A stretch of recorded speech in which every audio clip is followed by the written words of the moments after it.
I'm here in Medjugorje at the foot of Apparition Hill, and what's your name? Agnes Fernandez. Agnes Fernandez. Agnes, you tell me your story. You said you're from Pakistan, right? Yes. Originally. I am a cradle Catholic from Pakistan. Mm-hmm. And I went to Kuwait as a teacher Mm-hmm. to make some money. Mm-hmm. To teach English, right? To teach English to the Arabs. Mm-hmm. And I loved it there. But once I came to America, then, it's a different world here. Mm-hmm. Totally different, no? It's like You have the freedom of religion, speech, dignity of labor, but you don't see in Gulf countries. And you said you came to America because of your children, for education of the children. Yeah? My two children, I had they both because they were both here. I mean, I wanted to, because you can't do anything. It's all in Arabic. So you came to America, and you said your son-in-law, he went to Medjugorje. That's how you heard about Medjugorje first time? Yeah. What did he tell you? He just never stopped talking about Medjugorje. And you said he wasn't even Catholic. He was Episcopalian. Uh-huh. And he loved it. And he wants to bring his son now.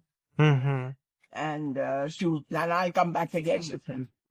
And what did you feel when he talked about Medjugorje to you? What was your impression? I often wondered whether I would ever reach here. Because it's far away from America. From America, right? But you wanted to come here? I wanted to come. You come here? Her sister-in-law told me about it. I came, even though we had such a problem. Yeah. And now being in Medjugorje, how do you feel? Awesome. Why? What's happening here? Why is it so awesome? It's something you cannot explain after you come from America. The people are so prayerful, so simple, not materialistic. Yeah. Yeah, it's a different world. It's true from America, no? And did you have any special experiences here in Medjugorje? Actually, I can tell you this because it will help me. Yeah. When I came to America in 2000, I had a very bad tragedy. I lost my son was murdered. Your son was murdered? In America. And then after a year, my husband died as well. He was also shot. So I've had a lot of tragedies. And maybe Our Lady wanted me to come here to peace and to be healed. Now I have a daughter. My daughter, but God is never outdone in generosity. He has given me 4 grandsons. So he took 2 men from my life, but he gave me 4. And my son-in-law is a wonderful man. He's like a son to me. So and then I'm doing things in America I would never have done before. I give talks on God's love and forgiveness. I go to the prison. I speak to in the prison, men's prison or the ladies. I talk about God's love. I would never have done this. Yeah. And what else? I'm just so blessed to be here. I'm really blessed. That I want to come back again. I'll take your address so that we can keep in touch. Yeah. And you feel like you got consolation from Our Lady here in Medjugorje? And I was never angry with God when he took my son and he took my husband in a year. But I was really never angry with him. Now, after 10 years, I see the bigger picture. God did this to me because my husband had great devotion to Our Lady. He would have not left this place. But I was never angry with God because he took half my family away. But now I see the bigger picture that I have got closer to God. I am doing things. I was in Kuwait. The only thing I thought about was making money. Because Kuwait is a place to make money. You don't pay tax. But now I'm doing things I would never. I started my own support group in America for anybody who lost a loved one through murder, suicide. So God is using me. I would never do that before. So I see, how He is blessing me in other ways. If He had not done this to me, I would have. It's all me and my family. Nobody else. So, and that's it, I just feel so peaceful. I've never prayed so much in my life as I pray now after this tragedy. I was a fairly Catholic. I have 2 sisters who are nuns in the convent and an uncle who's a Franciscan priest. In Pakistan? Pakistan. But we were good Catholics, but not as much as I pray now. Sometimes I hear 4 masses, 3 rosaries because of this tragedy that happened. So God is the way of pulling you closer to Him. There's a reason why.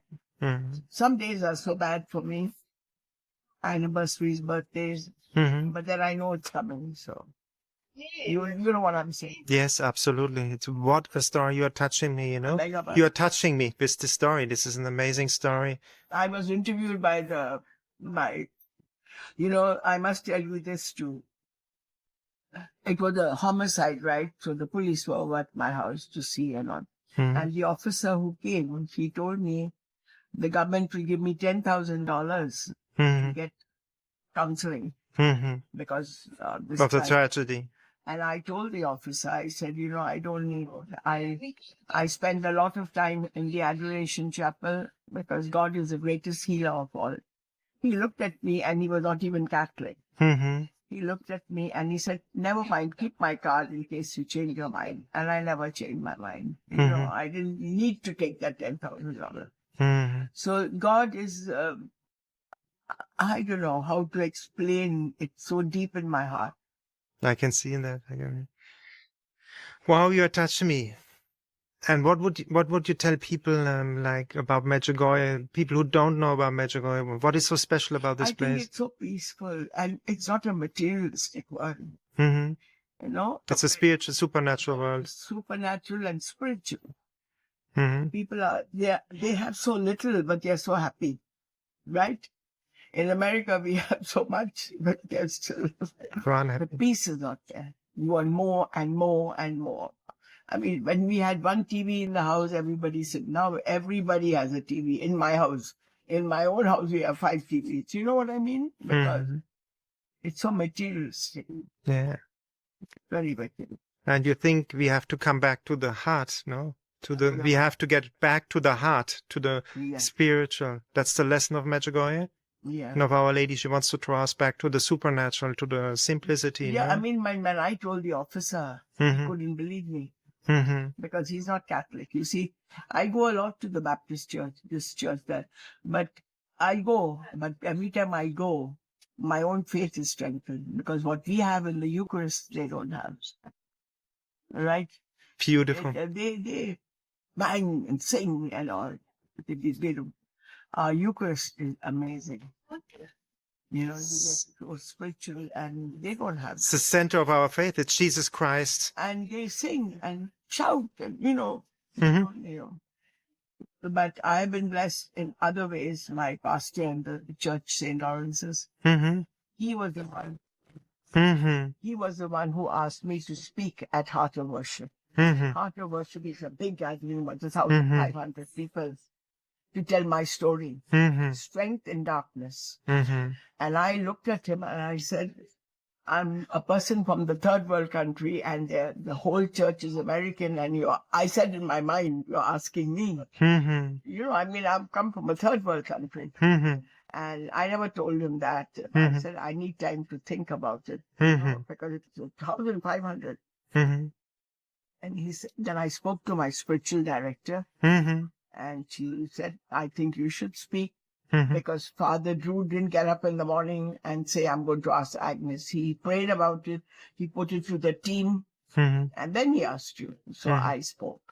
And you can help a lot of people because a lot of people go through these tragedies as well. You see, now I see the bigger picture of God. I would never have started it. I gave a talk at our Bible study, and one of the ladies approached me to start a support group. And I said, I'm a teacher. I don't know about, then I spoke to my spiritual director. So I have a special group only for anybody who lost a loved one to murder, suicide. And in America, it's so much. So much. Wow, you turn it around. Yeah, so exactly. You turn four people, the tragedy around. Came to me whose husbands committed suicide. Suicide, can you imagine? Murder, suicide. And it's very emotionally draining for me when I do the group. But we meet once a month. How beautiful.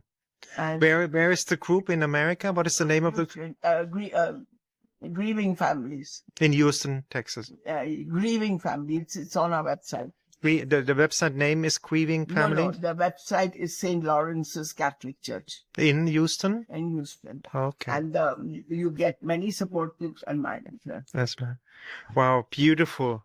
Thank you so much for this beautiful interview. I'm really in awe. I don't know. My mind is not here. Yeah, because you are still processing the whole experience, huh? It's very intense, Medjugorje, especially for you as like from Muslim country. And also with your story about your husband and your son. I think I'm missing my husband more because he would have enjoyed it. My husband was a musician. He played the drums. So he also worked in Kuwait. And he would, even if he came home in the morning, the music, because in Kuwait they have Indian people have two bands. He would come in the morning, 5 o'clock, but he still went to church. Unbelievable. He would never miss Mass or miss Our Lady's Novena. But he's watching from heaven. He's very happy that you are here. I'm very convinced about that. So? Absolutely. Absolutely. And he's close. He is here with you. Because he's close to Our Lady. Where you invested in heaven, in earth, you receive in heaven. If he was very close to Our Lady. That's from a movie. We need to go now. Okay, okay, thank you for this beautiful interview.